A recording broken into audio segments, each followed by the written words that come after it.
Hello everyone, very good afternoon to all of you. So let us start with our next heterocyclic compound that is our thiophenone.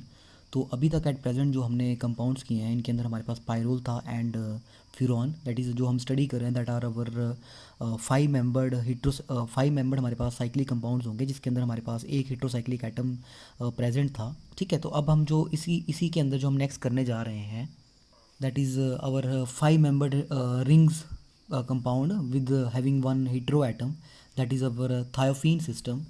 तो आज जो हम करने जा रहे हैं that will be our thiophenone। ठीक है, ऑलरेडी स्ट्रक्चर जो है इसका हमने पहले भी डिस्कस किया था।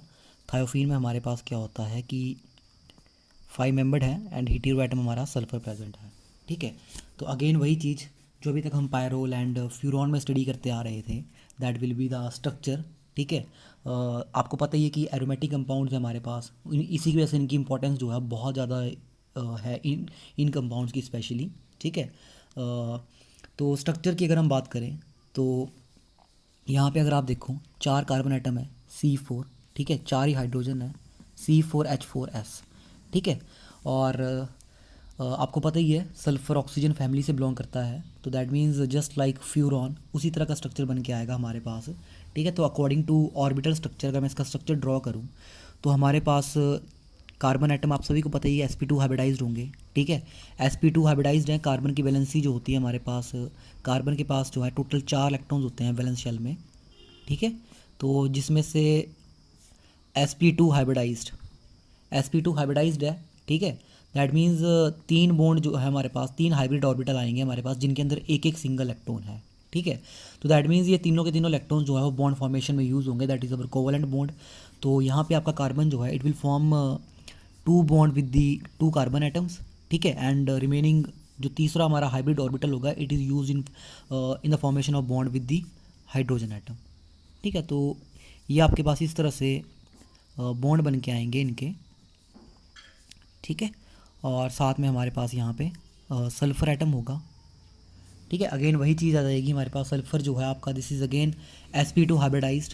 ठीक है, कार्बन सारे sp2 हाइब्रिडाइज्ड हैं, सल्फ़र भी आपका जो है this is also sp2 hybridized. तो सल्फ़र जो है this is also your sp2 hybridized. ठीक है, तो sp2 हाइब्रिडाइज्ड है तो सल्फ़र के भी 3 बॉन्ड बनेंगे। ठीक है, सल्फ़र आपको पता ही है NH2NP4 that is our 3s2 3p4 इसकी इलेक्ट्रॉनिक कन्फिग्रेशन होगी वैलेंस शेल की। तो जहाँ पे हमारे पास ठीक है एस शेल में 2 एंड पी में जो है हमारे पास 4 इलेक्ट्रॉन्स आएंगे। तो sp2 हाइब्रिडाइज्ड है। ठीक है, these are the sp2 hybrid orbitals used by the sulphur atom. ठीक है, तो 2 सिग्मा बॉन्ड बनेंगे, one with carbon other with the carbon, एक लोन पेयर रह जाएगा। ठीक है, ये आ गया sp2 हाइब्रिड ऑर्बिटल में लोन पेयर। बिसाइड दैट हमारे पास सभी कार्बन आइटम के पास एक एक अनहाइब्रिडाइज्ड ऑर्बिटल होता है। ठीक है, जैसे हमने ऑलरेडी डिस्कस किया हुआ है, सभी कार्बन आइटम्स के पास एक एक अनहाइब्रिडाइज्ड ऑर्बिटल है, और सल्फर एटम जो है इसके पास भी ये अनहाइब्रिडाइज्ड ऑर्बिटल है जहाँ पे आपके पास ये लॉन पेयर अवेलेबल है। ठीक है, वैसे ही कार्बन की वैलेंसी 4 होती है। ठीक है, 3 जो हमारे sp2 हाइब्रिड ऑर्बिटल है वहाँ पे एक एक इलेक्ट्रॉन है, और ये सारे के सारे इलेक्ट्रॉन जो हैं वो सिग्मा बॉन्ड बनाने में यूज़ हो जाएंगे। ठीक है, 1 2 एंड 3, और एक एक जो आपके पास हाइब्रिड ऑर्बिटल सभी कार्बन के पास बचा है वहाँ पे एक सिंगल इलेक्ट्रॉन है that is this single electron.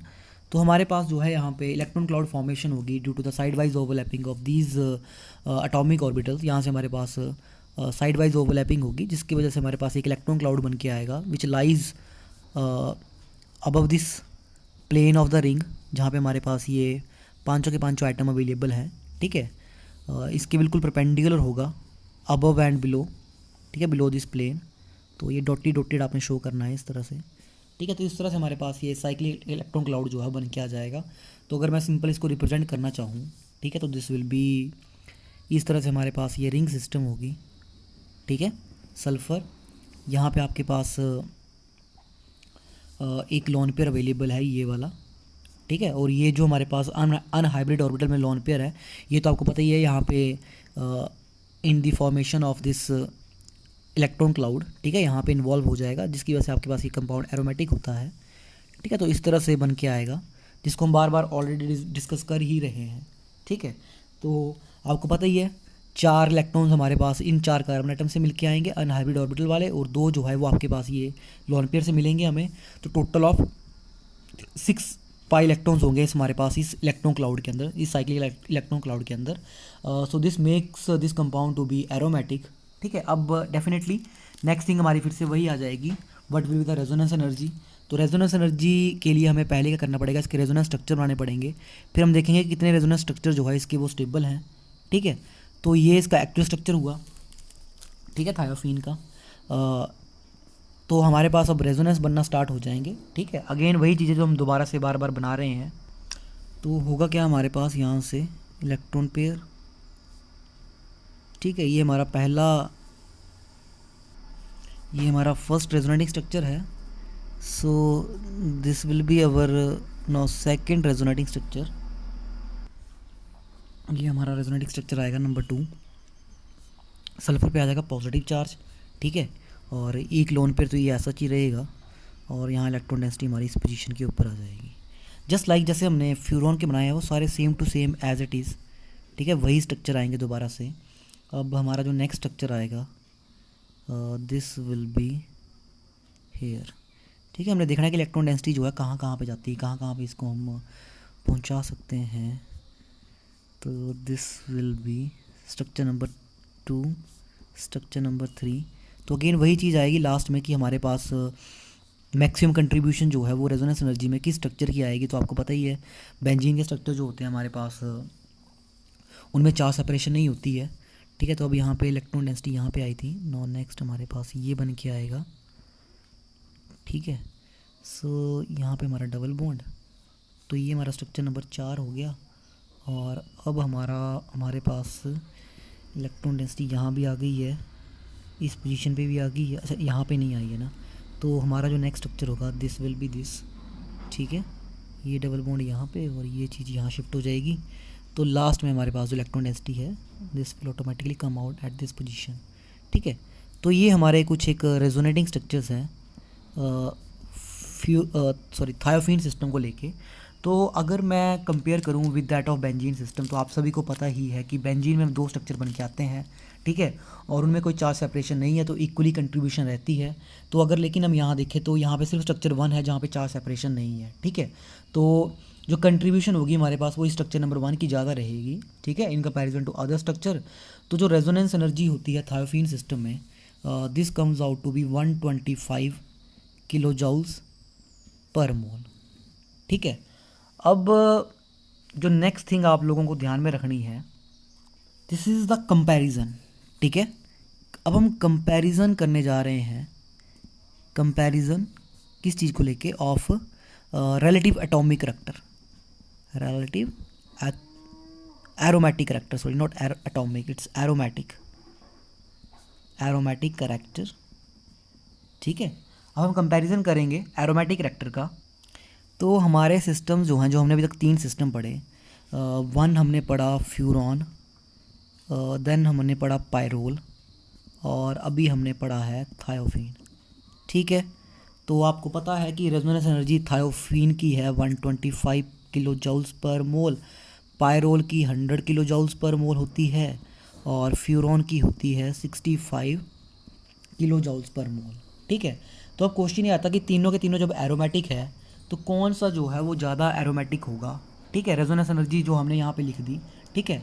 तो पहली चीज़ तो आप सभी को पता ही है कि कंट्रीब्यूशन जो होती है हमारे पास उस स्ट्रक्चर की आएगी जहाँ पे हमारे पास चार्ज सेपरेशन कम है।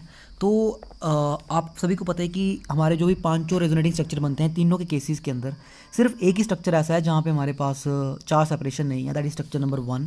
इसको छोड़ के बाकी सभी स्ट्रक्चर्स के अंदर चार्ज सेपरेशन है। तो इसकी वजह से हमारे पास कंट्रीब्यूशन जो है इनकी रहती है इसी स्ट्रक्चर की, और कम रहती है।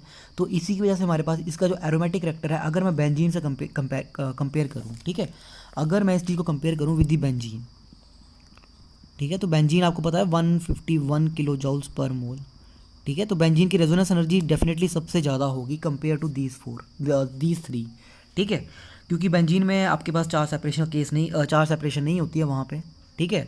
वहाँ पे आपके पास ऐसा कोई स्ट्रक्चर बन के नहीं आता जहाँ पे आपके पास चार्ज सेपरेशन है, जबकि यहाँ के मैक्सिमम 4 स्ट्रक्चर्स के अंदर 4 सेपरेशन बन के आ रही है। तो फर्स्ट थिंग तो हमारी हो गई कि out of these 4 benzene will be जो है it will be the most aromatic compound. अब क्वेश्चन ये आता है कि इन तीनों में से सबसे ज़्यादा एरोमेटिक कंपाउंड कौन सा होगा। तो यहाँ रेजोनेंस एनर्जी लिखने के बाद तो आप सभी को क्लियर हो गया है कि फ्यूरॉन जो है इसकी रेजोनेंस एनर्जी सबसे कम है, तो सबसे कम एरोमेटिक होगा, followed by pyrrole, followed by thiophene. तो अब ऐसा क्यों हुआ, तो इसका मैंने आपको ऑलरेडी लास्ट लेक्चर में भी हमने डिस्कस किया था कि ऐसा जो ट्रेंड है वो क्यों आएगा। तो आपको पता ही है फ्यूरॉन में ऑक्सीजन है, पायरोल में नाइट्रोजन है, थायोफीन में सल्फर है। तो इलेक्ट्रॉन एक्टिविटी जो है सबसे ज़्यादा, ऑर्डर ऑफ इलेक्ट्रॉन एक्टिविटी सबसे ज़्यादा जो हमारा इलेक्ट्रोनेगेटिव एटम होता है that will be the oxygen, ठीक है, इन तीनों के अंदर, followed by nitrogen, followed by sulphur.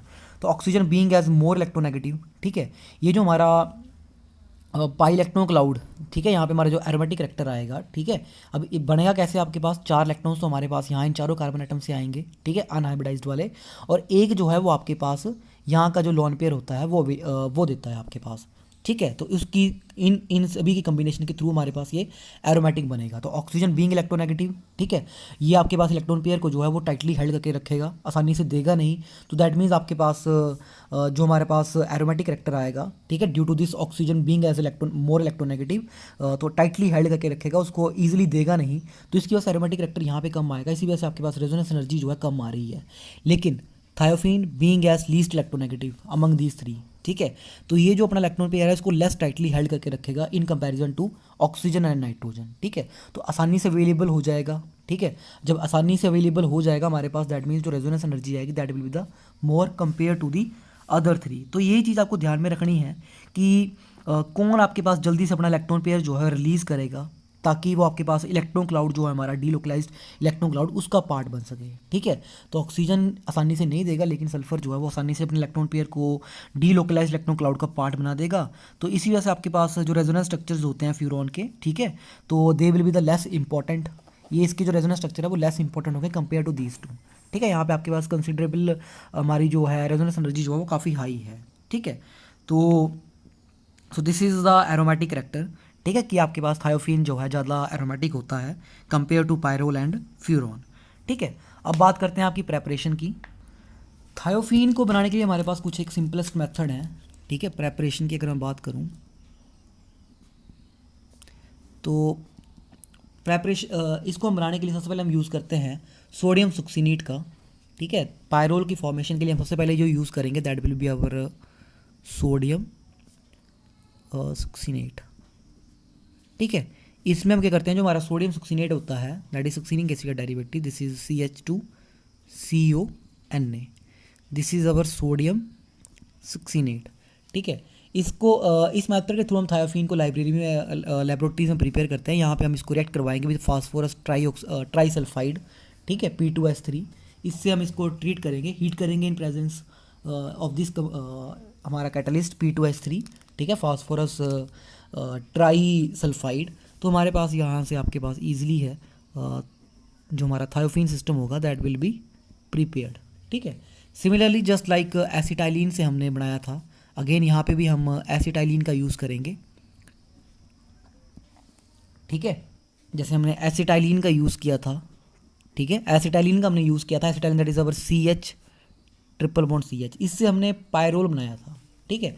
वैसे ही कमर्शियल स्केल के ऊपर हम हाइड्रोजन सल्फाइड की प्रेजेंस के अंदर हाइड्रोजन सल्फाइड के साथ रिएक्ट करवाएंगे इसको इन प्रेजेंस ऑफ कैटलिस्ट एल्यूमिना, और टेम्परेचर रेंज होती है 673 केल्विन। तो यहाँ से हमारे पास थायोफीन सिस्टम जो है वो प्रिपेयर हो जाएगा, ठीक है।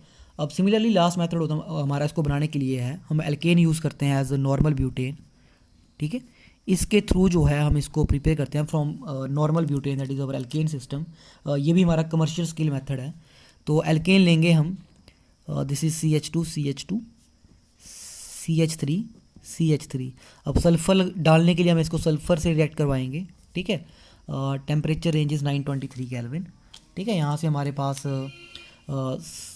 थायोफीन जो है this will be prepared along with यहाँ से हमारा H2S, ठीक है, यहाँ से हाइड्रोजन निकल जाएगा H2 मॉलिक्यूल और सल्फर से कंबाइन करके H2S बना देगा। So this is our method used in this reaction, ठीक है। तो आप देख सकते हैं। अब लास्ट जो हम ऑलरेडी कर रहे हैं दैट इज़ डेरिवेटिव प्रेपरेशन, ठीक है।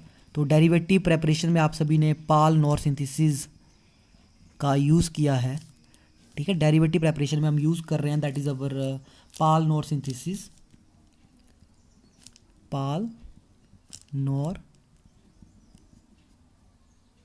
synthesis, that is it makes use of 1,4-dicarbonyl system, 1,4-dicarbonyl system जो है उनका हम यूज़ करेंगे। तो इसके लिए हम यूज़ कर रहे हैं आपका एसीटोनाइल एसीटोन, ठीक है, ध्यान रखना एसीटोनाइल एसीटोन, ठीक है। तो एसीटोनाइल एसीटोन आपका पास CH2 C double bond O, this is CH3, ठीक है। ये सिस्टम है हमारा एसीटोनाइल एसीटोन का, sorry this is CH3 double bond O, ठीक है। एक होता है दिस इज अवर एसीटोनाइल, ठीक है, एसीटोन। एक होता है एसिटाइल एसीटोन। तो एसिटाइल एसीटोन जो है हमारा, तो that is simple CH3CO CH2 CO CH3, वहाँ CH2 एक्स्ट्रा आ गया है यहाँ पे एसीटोनाइल के अंदर, ठीक है। तो इस रिएक्शन में हम क्या करेंगे, रिएक्ट करवाएंगे इसको विद फास्फोरस पेंटासल्फाइड, ठीक है, हीट करना है। और मैकेनिज़्म तो हम ऑलरेडी स्टडी कर ही चुके हैं इन सारे के सारे मेथड्स के, ठीक है। जब हमने पायरोल स्टडी किया था कि किस तरह से हमारी रिएक्शंस होंगी, वैसे ही हमारे पास यहाँ पे रिएक्शंस हैं। तो along with water is remove, water is produced, ठीक है। तो दिस इज़ अवर, नंबरिंग बताने की जरूरत तो है नहीं आपको, ठीक है, ऑलरेडी हम कर चुके हैं। दिस इज़ अवर 2,5, ठीक है, this is our dimethyl and system है हमारा थायोफीन, ठीक है। तो these are the some preparation method. Next हमारे पास केमिकल प्रॉपर्टीज़ हैं, ठीक है। तो अगर बात की जाए केमिकल प्रॉपर्टीज़ की, ठीक है, तो केमिकल प्रॉपर्टीज़ में आप सभी को पता ही है कि हमारी जो रिएक्शंस होती हैं that will be the electrophilic substitution reactions, और होती कहाँ पे हैं, they always occur at position number 2, ठीक है। इनकी जो इलेक्ट्रोफिलिक सब्स्टिट्यूशन रिएक्शंस होती हैं हमारे पास पोजीशन 2 पे होती हैं, ठीक है। पोजीशन 3 पे क्यों नहीं होती है, ये चीज़ हम सारी की सारी स्टडी कर चुके हैं, ठीक है। तो अगेन ज़्यादा बताने की ज़रूरत नहीं है, मैं ज़्यादा डिटेल में इस चीज़ के ऊपर नहीं जाऊँगा, ठीक है। तो इस तरह से हमारे पास ये सिस्टम बन के आते हैं, और फर्दर जो है यहाँ पे ये स्ट्रक्चर जो है वो रेजोनेंस स्टेबलाइज्ड हो जाते हैं हमारे पास, ठीक है।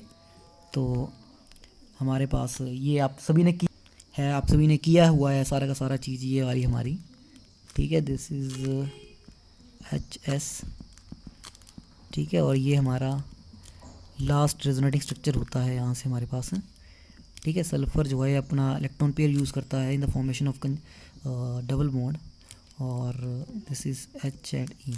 तो आप सभी को पता ही है वही चीज़ कि हमारे पास ये जो स्ट्रक्चर होता है ये बहुत ज़्यादा स्टेबल होता है, this structure is very very stable, ठीक है।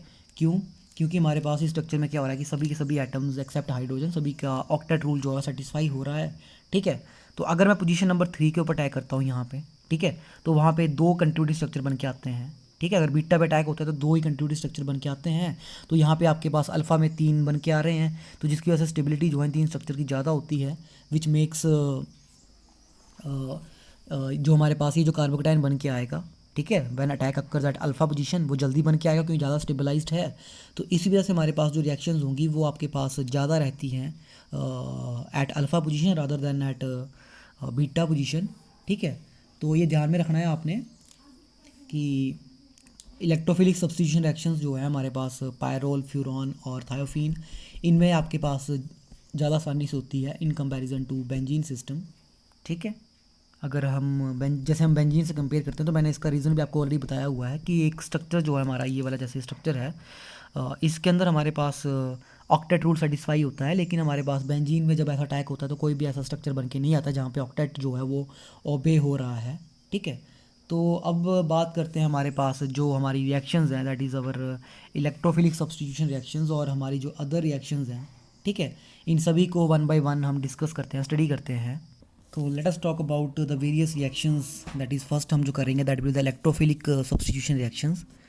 थायोफीन सिस्टम के अंदर हमारे पास जो भी इलेक्ट्रोफिलिक सब्स्टिट्यूशन रिएक्शंस होंगी उसको स्टडी करते हैं। तो हमारे पास तो आपको मैंने ऑलरेडी बताया हुआ है कि इलेक्ट्रोफिलिक सब्स्टिट्यूशन रिएक्शंस जो है हमारे पास अल्फ़ा पोजीशन के ऊपर होंगी, ठीक है। अगर वो ब्लॉक होती है तब हमारे पास बीटा पे होती है। तो पहली जो रिएक्शंस हैं दैट विल बी अवर, इसके अंदर जो हम करेंगे that will be our halogenation, ठीक है। फर्स्ट रिएक्शन जो है हमारी दैट विल बी हेलोजिनेशन। तो अगर तो मैं हेलोजिनेशन करूँ, ठीक है, तो हमारे पास यूजुअली होता क्या है कि जो मोनो सब्सटीट्यूटेड प्रोडक्ट होते हैं वो तो अवेलेबल नहीं हो पाते हैं, लेकिन हमारे पास डाई सब्सटीट्यूटेड प्रोडक्ट जो है वो आपके पास बन के आते हैं। तो अगर हमें मोनो सब्सटीट्यूटेड प्रोडक्ट बनाना हो तो हमें कंडीशंस जो हैं वो उनको कंट्रोल करना होगा, ठीक है, वेरी माइल्ड कंडीशन डालनी पड़ती है। तो जैसे अगर मैं डालूँ यहाँ पे आपके पास, अगर मैं सबसे पहले अगर मैं क्लोरीनेशन करता हूँ, ठीक है, आई एम डूइंग क्लोरीनेशन, तो मैंने यहाँ पे यूज़ किया हुआ है आपका थायरनिल क्लोराइड, ठीक है। यहाँ पे हम जो यूज़ करने जा रहे हैं दैट इज़ हम क्लोरीनेशन करेंगे सबसे पहले हम थायोफीन की, ठीक है। क्लोरीनेशन मतलब हम यहाँ पे आपका माइल्ड कंडीशन जो है वो यूज़ करेंगे। तो हमारे पास जो हम यूज़ करने जा रहे हैं दैट विल बी, तो हम जो यूज़ कर रहे हैं इस रिएक्शन में वो आपका यूज़ कर रहे हैं हम chlorine in presence of sulphuryl chloride, ठीक है। यहाँ पे हम सल्फ्यूरल क्लोराइड डालेंगे, ठीक है। और सल्फ्यूरल क्लोराइड हमारे पास यहाँ टेम्परेचर कंडीशन होगी दैट इज़ अवर 243 केल्विन। तो यहाँ से हमारे पास जब हम माइल्ड कंडीशन रखेंगे तब हमारे पास जाके ये मोनो सब्सटीट्यूट दैट इज़ 2-क्लोरोथायोफीन जो है वो बन के आएगा। इसके अलावा अगर हमें मोनो सब्सटीट्यूट बनाना हो तो हम NBS यूज़ करते हैं, एन ब्रोमोसक्सिनिमाइड का, ठीक है। तो हेलोजिनेशन के अलावा अगर जैसे मैंने आपको कहा ब्रोमिनेशन करनी हो, ठीक है, तो हमें या तो हम NBS डालेंगे, ठीक है। NBS जो होता है हमारा दिस इज़ एन ब्रोमोसक्सिनिकमाइड, तो ये होता है हमारे पास दिस इज़ NBS, ठीक है। यहाँ पे हमारा N और ये NBR, ठीक है। तो यहाँ से हमारे पास ये बन के आ जाएगा मोनोब्रोमो सब्सटीट्यूटेड प्रोडक्ट, ठीक है। Reaction can also be produced in, या तो हम एसिटिक एसिड ईथर के साथ भी कर सकते हैं।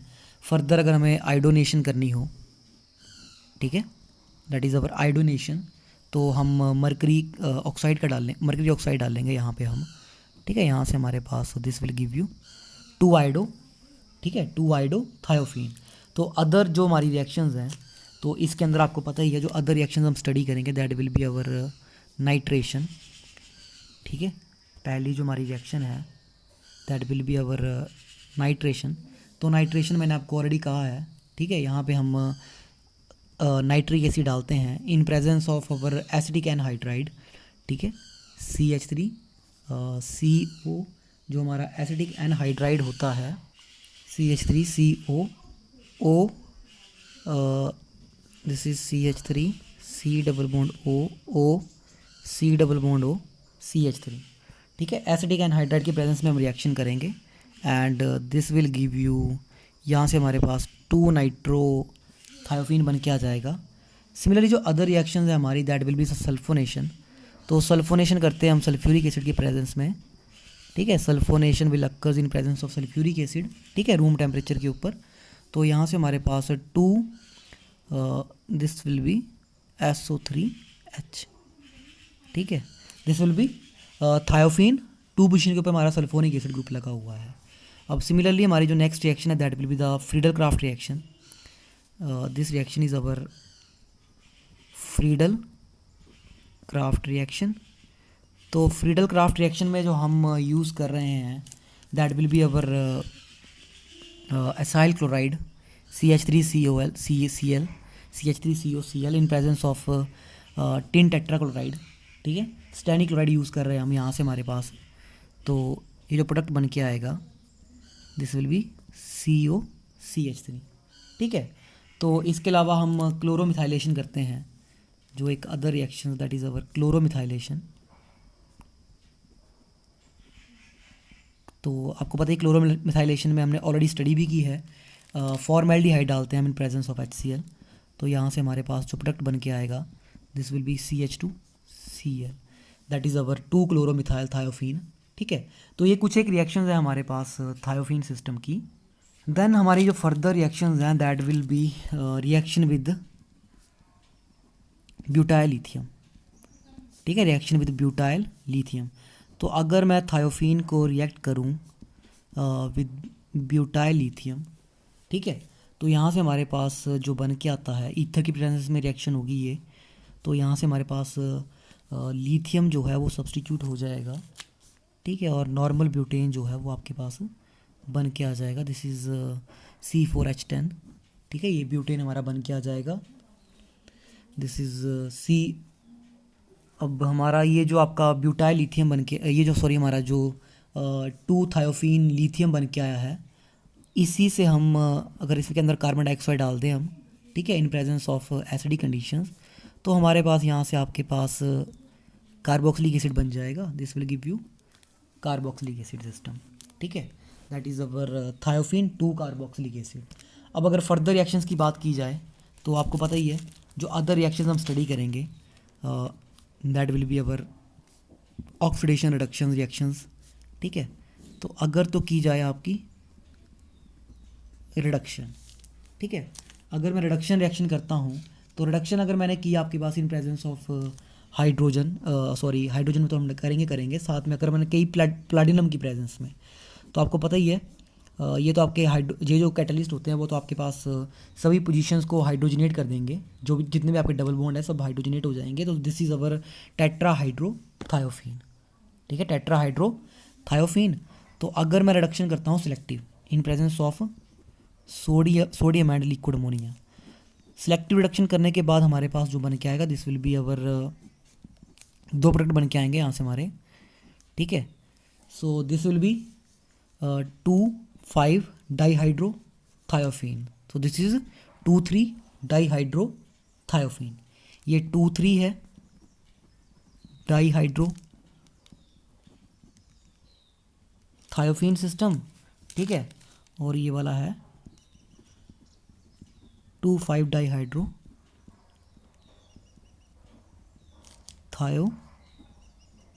सिस्टम, ठीक है। अब लास्ट में हमारे पास जो लास्ट रिएक्शन है इसकी, दैट इज़ रिएक्शन विद कार्बीन्स, ठीक है। तो कार्बीन के साथ जो हमारी रिएक्शन होती है carbene system, like I am taking diazomethane, ठीक है, दिस इज़ अवर डाईएजोमीथेन। ये कार्बीन सिस्टम है, यहाँ से हमारे पास कार्बीन निकलेगी CH2, ठीक है। तो इन प्रेजेंस ऑफ कॉपर ब्रोमाइड यहाँ से नाइट्रोजन निकल जाएगी हमारे पास, और जो हमारी रिएक्शन होगी यहाँ से हमारे पास carbon system that is CH2 जो है वो ऐड हो जाएगा। दिस इज सिंपली, ठीक है। तो ये हमारा प्रोडक्ट है इस रिएक्शन का। तो विद दिस हमारे पास ये जो हमारे 5 मेंबर हेट्रोसाइक्लिक कंपाउंड्स है वो आपके पास ख़त्म हुए, जहाँ पे हमारे पास एक हेट्रो एटम था। अब हम नेक्स्ट लेक्चर में हमारे पास जो 6 मेंबर्ड हमारे पास कंपाउंड्स है जहाँ पे आपके पास हेट्रो एटम आएगा, that will be pyridine system, उसको स्टडी करेंगे। Till then thank you.